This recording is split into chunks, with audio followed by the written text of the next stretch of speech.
biso. Ézéchiel chapitre 36. Ézéchiel mokapo ya tukumisatu na libwa. Commençons au verset 24. Tobanda na nzela tukumi bale na minei. Nous lisons au nom de Seigneur Jésus-Christ. Totangi na kombo na Yesu Kristo. Je vous retirerai d'entre les nations. Nako benda bino kati na mabota. Je vous rassemblerai de tous les pays. Pe nako sangisa bino uta na bamboka nyonso. Et je vous ramènerai dans votre pays. Pe nako mema bino na mboka na bino. Sur vous une eau pure. Nako sopa likolo na bino mai moko ya petwa. Et vous serez purifiés.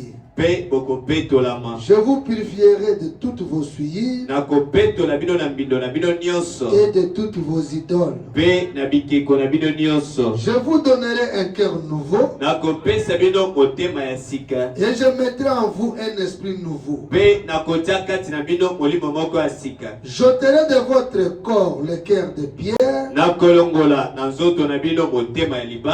Et je vous donnerai un cœur de chair. Pe nako pesa bino motema ya mosuni. Je mettrai mon esprit en vous. Nako tia molimo na ngai kati na Et bino. je ferai en sorte que vous suiviez mes ordonnances. Pe nako sala ete olanda malako na ngai. Et que vous observiez et pratiquiez mes lois. Pe otosa pe kosibeko na ngai. 2 Pierre chapitre 1er. Petelo ya mibale mokapo ya yambo. Commençons au verset 3. Tobanda na molongo ya misato. Comme sa divine puissance nous a donné tout ce qui contribue à la vie. Lokola bozali na ya bonzambe epesi na biso nyonso esengeli pona bomoi. Et à la piété. Pe pona bonzambe. Au moyen de la connaissance de celui qui nous a appelés par sa propre gloire et par sa vertu. Na nzela ya boyi ya oya biangi biso na nzela ya kembo na ye pe nguya na ye. Lesquels nous rassurent de sa part. Oyo wapi ezali kondimisa biso uta na ye. Les plus grandes et les plus précieuses promesses. Pilaka ya minene pe ya motu ya koleka. Afin que par elles vous deveniez participants de la nature divine. Kwete na nzela na yango bokoma basangoli ya lolenge ya bonzambe. En fuyant la corruption qui existe dans le monde par la convoitise. Kokimaka bopimi oyo ezali na mokili na nzela bilulela. À cause de cela même. Faites tous vos efforts pour joindre à votre foi la vertu, à la vertu la science, à la science la tempérance, à la tempérance la patience, à la patience la piété, à la piété l'amour fraternel, et à l'amour fraternel la charité. Car si ces choses sont en vous, et ils sont avec abondance, elles ne vous laisseront point oisifs, ni stériles pour la connaissance de notre Seigneur Jésus-Christ. Mais celui à qui ces choses ne sont point est aveugle. Il ne voit pas de loin. Il a mis en oubli la purification de ses anciens péchés. C'est pourquoi, frère, appliquez-vous d'autant plus à affermir votre vocation et votre élection.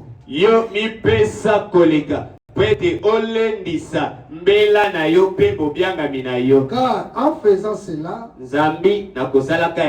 vous ne broncherez jamais. Que le Seigneur puisse bénir chacun de nous. Qu'il puisse bénir sa parole. Et on peut retourner à la maison.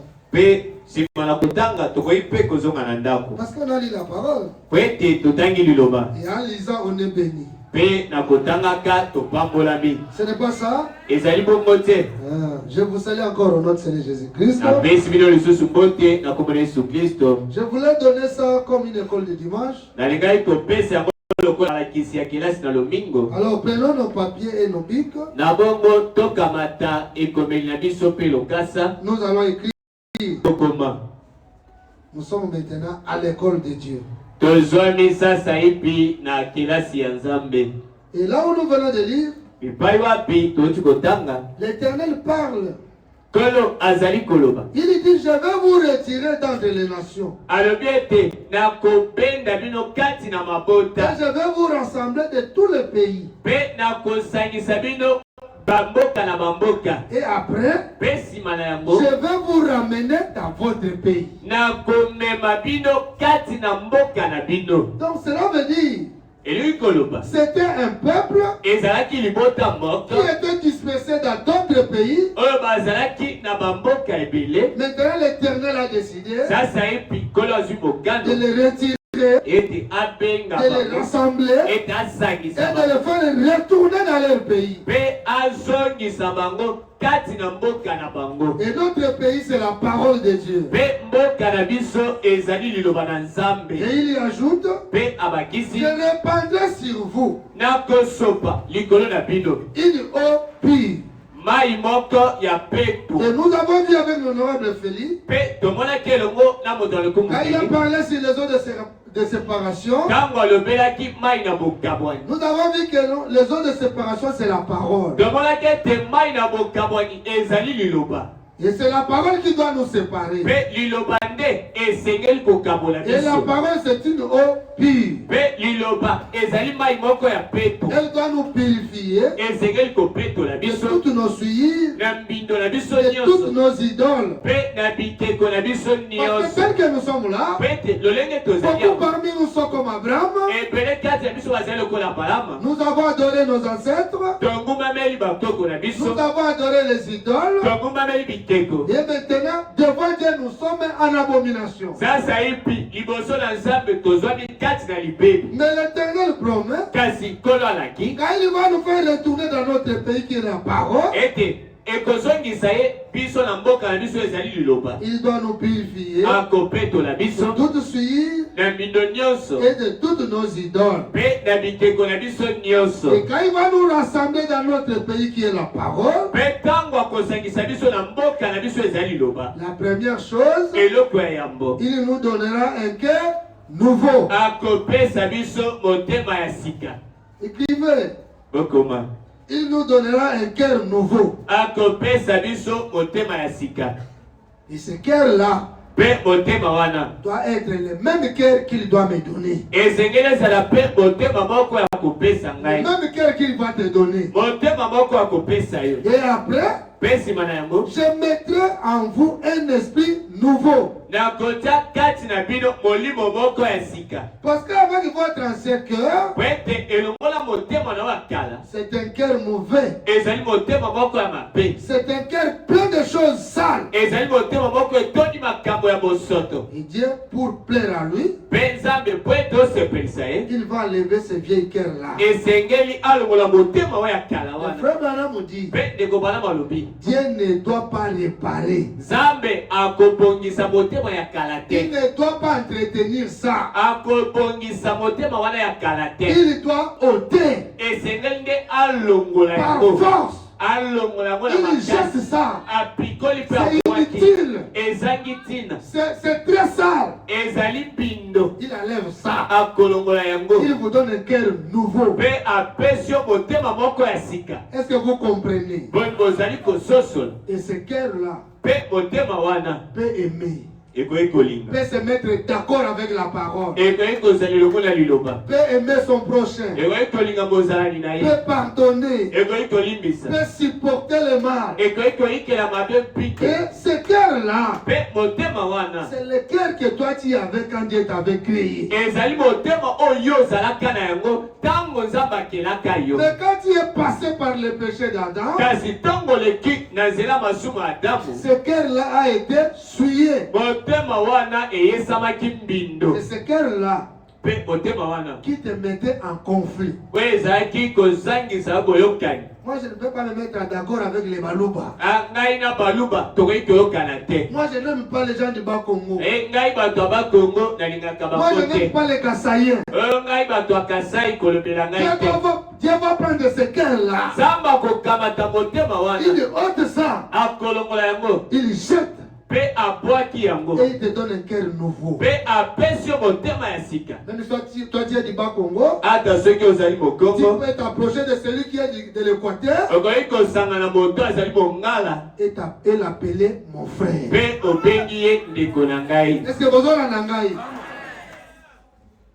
et après cela, Pe nsima na yango. il vous donnera un esprit nouveau. Akopesa yo molimo moko ya sika. Vous voyez des choses différemment par rapport à avant. Okomi komona makambo ya kokesana na kala. Cet esprit-là, ce n'est pas le Saint-Esprit. Molimo wana ya sika ezali molimo santu te. C'est ton esprit. Ezali molimo na yo. Parce que la Bible dit, Poete Biblia elobi. nous avons été créés à son image et à sa ressemblance. Tokelama ne lilingi na ye pe na bokokani na ye. C'est comme ça le Seigneur Jésus, quand il est venu, Tala Yesu Kristo tangu aye. il a dit à Nicodème, Alobi na Nikodem. tu es le docteur de la loi, Ozali molakisi ya mobeko. mais tu dois naître de nouveau. Kasi esengi na yo Nikodem obotama mbala ya sika. Est-ce que vous avez un engagement?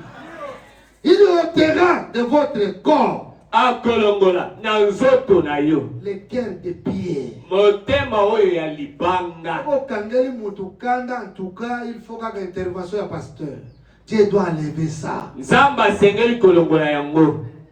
C'est ça la nouvelle naissance. Yango nde mbotama ya sika. Dieu vous donne un cœur nouveau. Nzamba apesi yo motema ya Et sika. il vous donne aussi un esprit nouveau. Pe apesi yo pe molimo ya sika. Et le prophète dit, Pe mosakoli alobi. Dieu vous met en position de croissance. Nzambe atie yo wana po ete obanda kokola. Parce que vous êtes un arbre fruitier. Po ete ozali nzete oyo esengeli komema mbuma. Parce que vous êtes une maison. Po ete ozali ndako moko. Vous devez être construit. Esengeli Et otongama. le frère Malam vous dit, Pe ndeko bana malobi. quand Dieu va vous donner un cœur nouveau, Tango nzamba kopesa yo il motema vous ya sika. donne l'esprit nouveau. Apesi yo molimo moko ya sika. Toi tu vas dire, Yo koloba. oh gloire à Dieu, Okembo na nzambe. j'ai déjà ma maison. Nasili kozwa ndako na Le ngai. frère Malam me dit, Ndeko bana non, malobi te. c'est juste une fondation. Ezali kaka ebandeli ya makambo. Et quand Dieu va vous donner ces deux choses-là très importantes, Pe tango nzambe akopesa biloko mibale ya motuya le koleka. frère Malam me dit, Ndeko bana malobi. Dieu va commencer à pénétrer dans chaque partie qui suit l'homme. Nzambe akobanda sasa epi kokota neteni oyo ezali kolanda moto. C'est ce que nous avons vu le mardi et le jeudi. Yango nde tomonaki mokolo ya mibale mpe mokolo ya Si minei. je commence là, Soki nabandi wana je ne vais pas terminer. nakosilisa te. Parce que j'ai 15 pages que je n'ai pas encore lues. Pete nazali na lokasa makomi 15 oyo nano natangi Alors je te. vais seulement parler. Si quelqu'un a besoin de citations, je peux lui envoyer ça.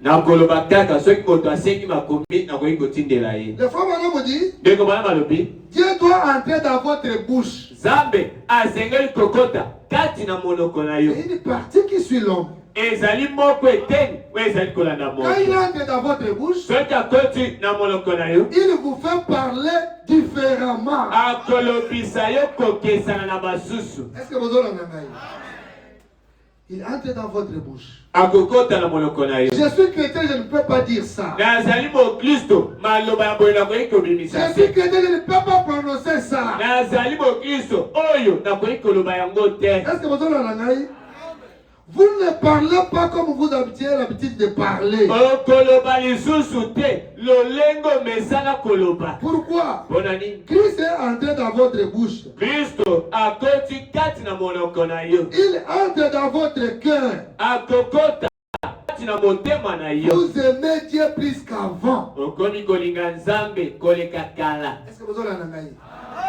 vous aimez Dieu plus qu'avant. Olingi nzambe koleka kala. Vous le servez Ozali kosalela ye. avec beaucoup d'enthousiasme, Na moto mingi. avec beaucoup de zèle. Ozali kosalela ye na makasi Vous mingi. l'aimez chaque jour. Ozali kolinga ye mokolo Et vous nyonso. voulez le plaire aussi chaque jour. Pe olingi kosepelisa ye mokolo nyonso. Que vous soyez triste, Ozala na mawa. que vous soyez heureux. Ozala na ezeki. Rien ne vous séparera de l'amour de Christ. Il est entré dans votre bouche. Il a nettoyé votre bouche. Il a purifié votre bouche. Il entre dans votre cœur. Il purifie votre cœur. Il met l'affection fraternelle. Vous vous communiez. Vous aimez les autres.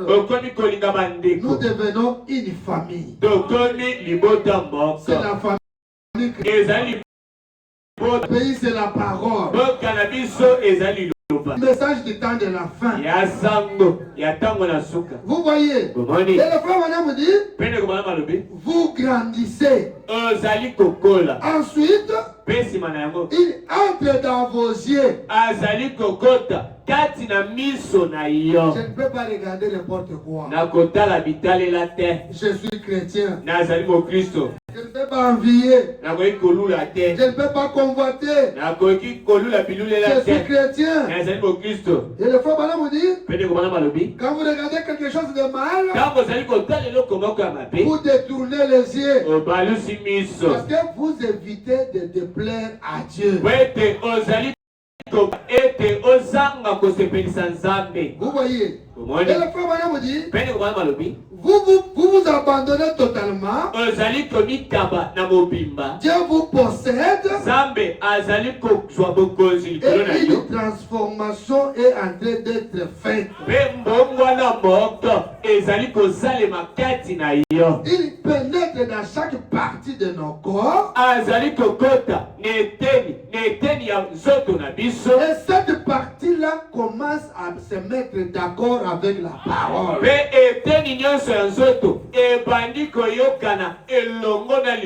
Et c'est là où le frère Branham a dit, dans votre corps, obéit totalement à la parole.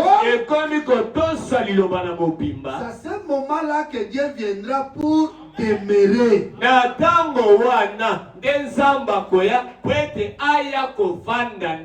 Il trouve sa demeure chez vous. Premièrement, un cœur nouveau, un esprit nouveau. Après, il commence à pénétrer dans vos bouches, dans vos yeux, dans vos oreilles, dans vos cœurs.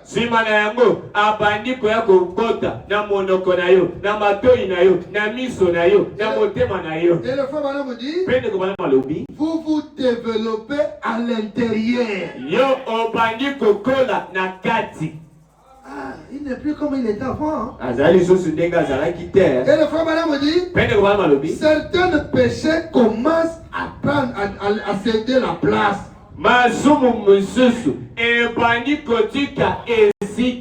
Et il dit, au paragraphe 156, la statue d'un homme parfait et un homme spirituel en croissance a besoin de quelque chose à manger. C'est la parole de Dieu. Est-ce que vous me suivez? Chaque jour, vous mangez. Chaque jour, vous mangez. Quoi? La parole. C'est notre nourriture. Si vous mangez bien physiquement, vous aurez une bonne santé. Vous allez grandir, vous allez grossir. Et tout le monde dira, ah, chez vous maintenant ça va. Tu commences à grossir. Et spirituellement aussi c'est la même chose. Même les péchés qui te faisaient tomber, tu commences à les dominer. Parce que vous avez reçu la nature divine. Oh, je vais lire même une citation. Dans paragraphe 34. Le sceau de l'Antichrist. elembo ya motelemi Kristo. Je prends ça au milieu. Nazomona katikati. Mais la vraie église du Dieu vivant Kasi eklezia solo ya Nzambe na bomoi va juste au milieu de la grande route. yango ezali kokende na kati ya nzela monene. Prêchant un évangile raisonnable et solide. Koteaka sango malamu moko ezali to ya bato na kopanza pe sango malamu moko ya makasi. C'est ce dont on a une église. Il y a le sambo moko. Donc on n'aura pas honte d'inviter quelqu'un. Oye wapi motori toyoka soni ya kopendisa moninga te. Est-ce que vous avez l'anangaï? Une église qui est parfaitement gouvernée par le Saint-Esprit. Le sambo oye kambami na lolenge nyonso epai na molimo santo. Il n'y a pas de fanatisme. Balandilandi bazali te. Elle n'est pas ngwende. Elle n'est pas ngwende. Yango ekangami te. C'est juste une église bien chaude. Ezali kaka le sambo moko oyo etondisami na moto. Remplie de l'Esprit de Dieu. Etondisami na molimo ya Nzambe. Observez cela. Botala yango. Le bon évangile solide. Sango malamu oyo ya makasi. L'enseignement des pasteurs. Malakisi ya mokengeli. Non, qu'enseigne le pasteur. C'est ce qu'il nous faut. Et le frère Banam crie. Oh Dieu.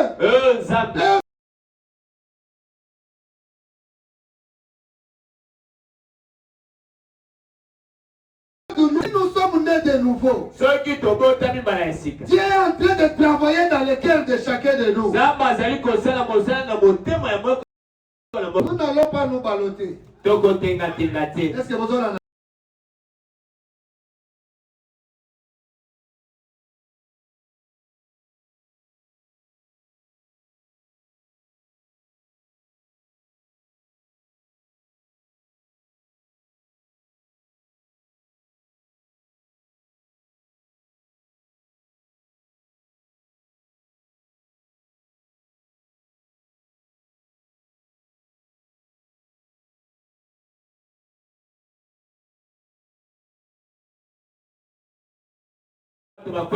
mais la parole de Dieu n'est jamais faillie.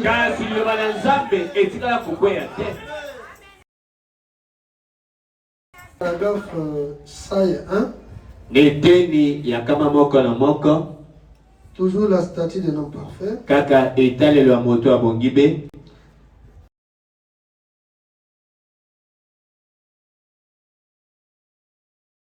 Je peux. Alors, il est prêt pour la communion. Parce qu'il est une nouvelle création. C'est vieux méfiant et incrédule est mort. Maintenant, il est une nouvelle création. Vous voyez, il n'a pas besoin d'ajouter ce soir. C'est comme ça que j'avais prêché le mardi et le jeudi. N'ajoutez rien si vous n'êtes pas encore né de nouveau. Et le frère Bana me dit, quand vous allez naître de nouveau,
Par rapport à quoi?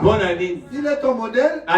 Notre modèle, c'est la parole. Si vous suivez quelqu'un, vous allez découvrir quelque part il a failli. Et ça deviendra un obstacle pour toi d'avancer. C'est ce qui a bloqué la marche de l'église aujourd'hui dans le message du temps.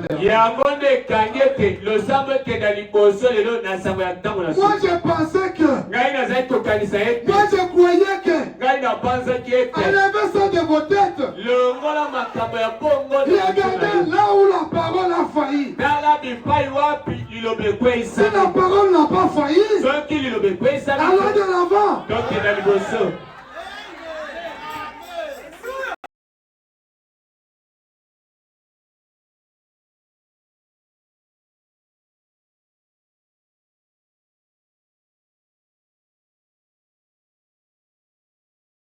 Quelque part, Samson a trahi Dieu. Samson a béni ma si vous prenez votre modèle, tu vas t'arrêter en cours de route.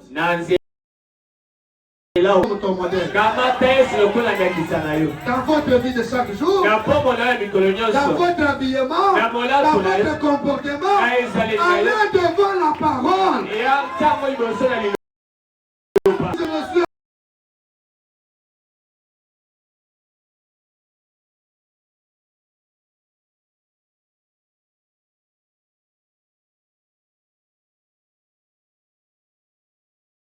parler. Maman tel va me reprocher. Où est la parole? On devait prendre la parole. Vous jetez l'opprobre à la parole. À la maison tu es mal habillé. À l'église tu es bien habillé. Honte à toi. Soyez tel que vous êtes. Soyez tel que vous êtes. Laissez la parole te transformer. Les yeux blonds. Ça doit commencer par le cœur. Et à l'intérieur, d'état une chrétienne, de voir m'habiller d'une manière décente. Conformément.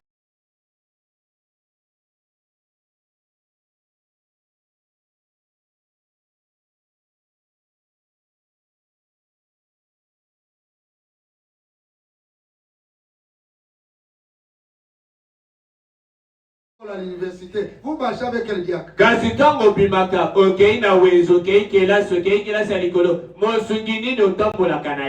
es en train de séduire beaucoup de gens. Comme je l'avais dit, venez à Dieu avec tout ce que vous avez.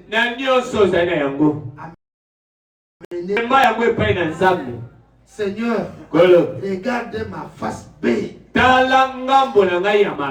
J'ai telle faiblesse. J'ai telle faiblesse.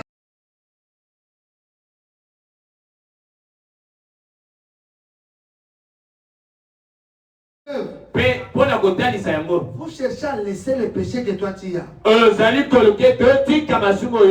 Jusqu'aujourd'hui, cela ne t'a jamais quitté. Pourquoi? Mais c'est tout. Il faut que Dieu enlève le cœur là où le goût du péché se trouve.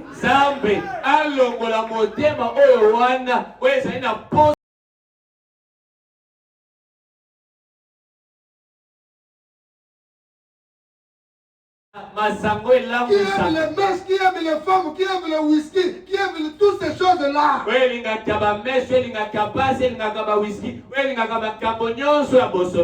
Parce que la Bible dit,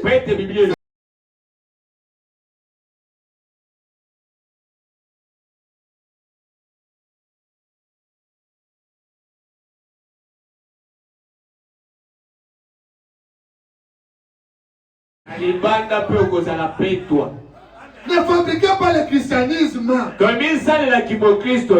christianisme, c'est une expérience que toi-même tu connais.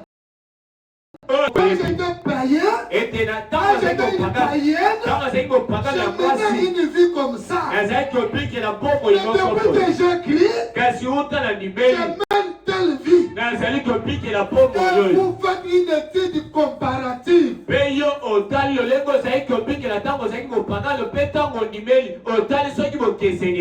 Quand tu étais païen, tu aimais quoi?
À l'invisible, il y a quelqu'un qui vous voit. Ah,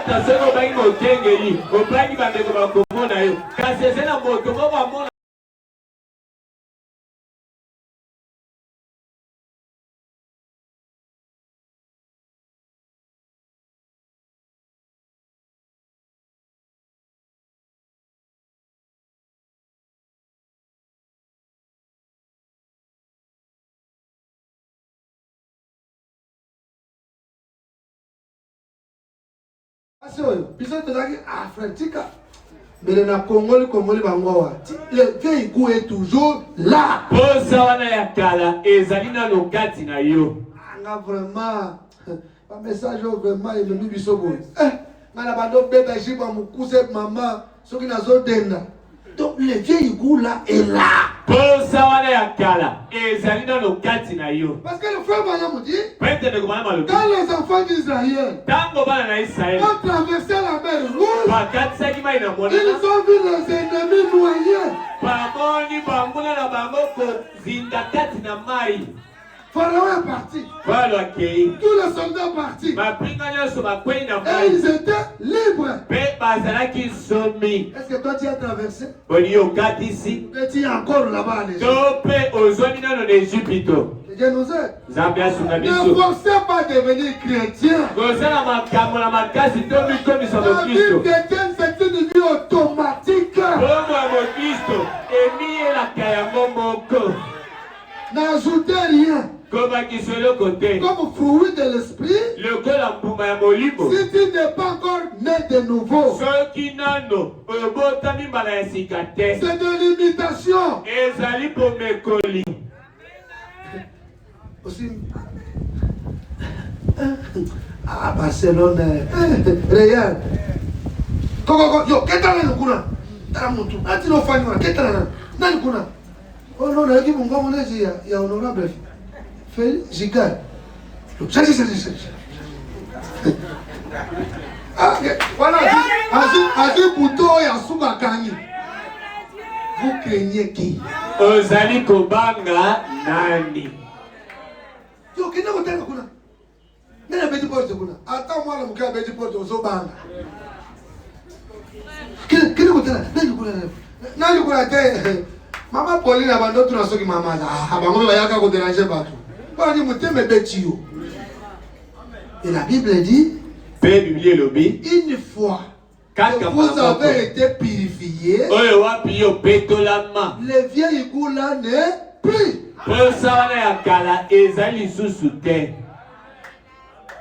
Et premièrement, Dieu va vous donner ce cœur nouveau et un esprit nouveau. Oh non! J'ai laissé un cœur nouveau. J'ai laissé un esprit nouveau. J'ai laissé un esprit. Maintenant, on dit non. Paragraphe 46. Une vie cachée avec Christ. Eh bien, la Bible dit qu'il nous donnerait un cœur nouveau. Et qu'il donnerait un esprit nouveau. Beaucoup de gens, même les pentecôtistes, les gens du plein évangile,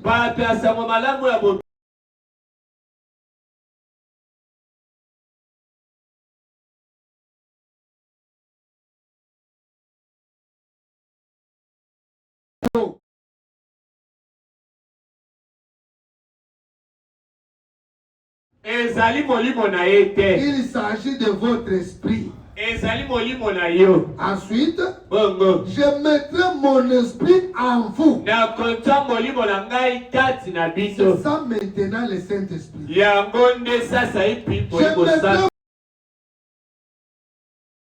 Et bien des fois, vous recevez un esprit nouveau et vous pensez que vous avez reçu le Saint-Esprit.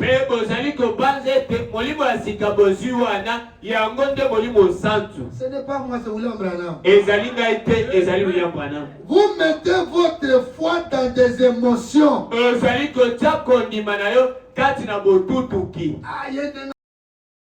C'est faux. Quand vous naissez de nouveau, même quand tu étais païen, les dons étaient là.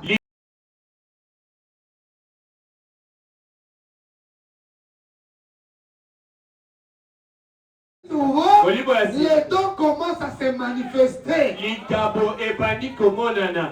vous recevez le Saint-Esprit, il amène ces dons-là à la perfection. Vous vous méfiez aux émotions. Comment il y a Saint-Esprit? Non. Les frères Bernard vous dit, souvenez-vous. C'est la vérité. Je ne saurais pas lire toutes ces citations-là. Beaucoup de gens ont été trompés. Ce n'est pas le Saint-Esprit. Si vous suivez après, vous allez remarquer qu'ils ne se mettent même pas d'accord avec la parole. Frère, aujourd'hui Saint-Esprit, vous en doutez. Ah frère, ça c'est quel Saint-Esprit? Le Saint-Esprit reconnaît sa propre parole. Vous doutez. Et vous cherchez des explications. Revoyons notre expérience. Parce que beaucoup parmi nous, nous sommes nés de nouveau. Et on s'est arrêté là au lieu d'avancer. C'est comme ça. Ne t'étonnez pas. Ne soyez pas étonné que l'ancien goût commence à retourner. La Bible dit, si on chasse les démons, il part. Après, il va prendre ses collègues. Ils vont retourner. S'il trouve la maison vide, par contre, la condition sera plus pire qu'avant. C'est notre frère. Il a pressé le message. Mais comment il a rétrogradé? Quelqu'un qui a le Saint-Esprit ne peut pas rétrograder. C'est notre frère. Il était voise. Aujourd'hui, il est dans l'église dénominationnelle. Je vais vous blesser. Même ceux qui sont dans les dénominationnels, ils sont nés de nouveau. Ils sont nés de nouveau. Même Judas était né de nouveau. On y vient.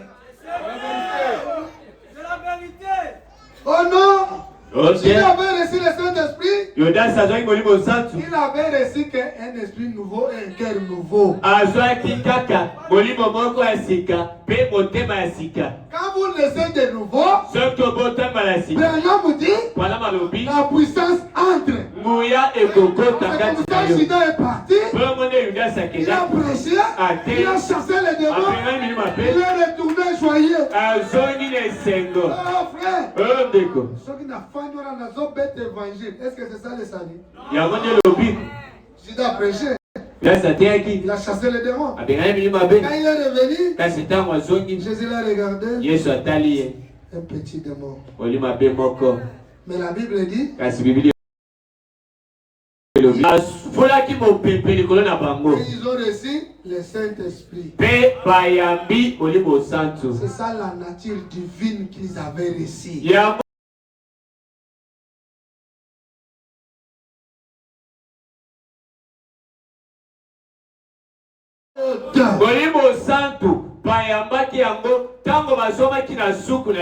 Quand les démons là étaient écartés, c'est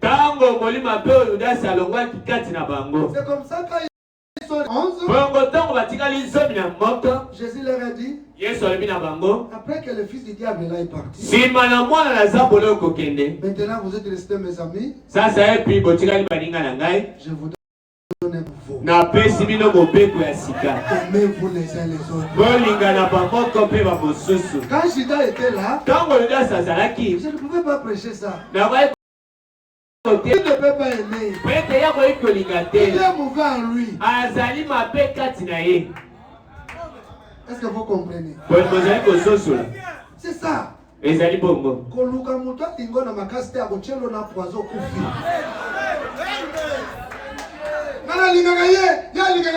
Qui t'a dit ça?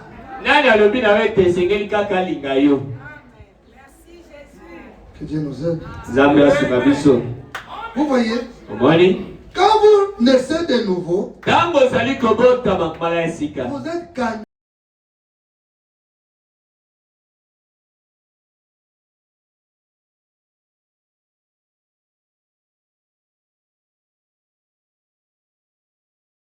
La statue d'un homme parfait.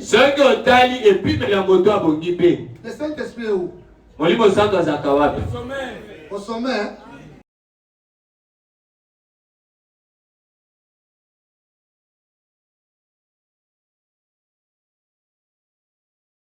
Quand vous arrivez à l'affection fraternelle,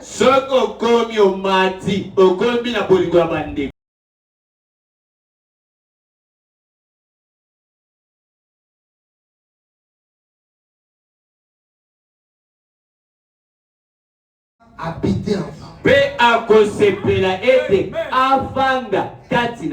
Et il va vous croire.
Vous voyez, séparer des choses du monde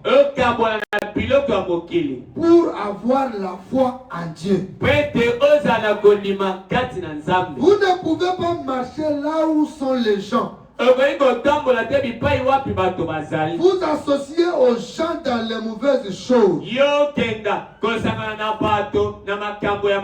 Et vous attendrez à avoir la foi. Ici, je ne parle pas de Marc 23, les Marc 9, 23. Je parle de la foi qui a été transmise au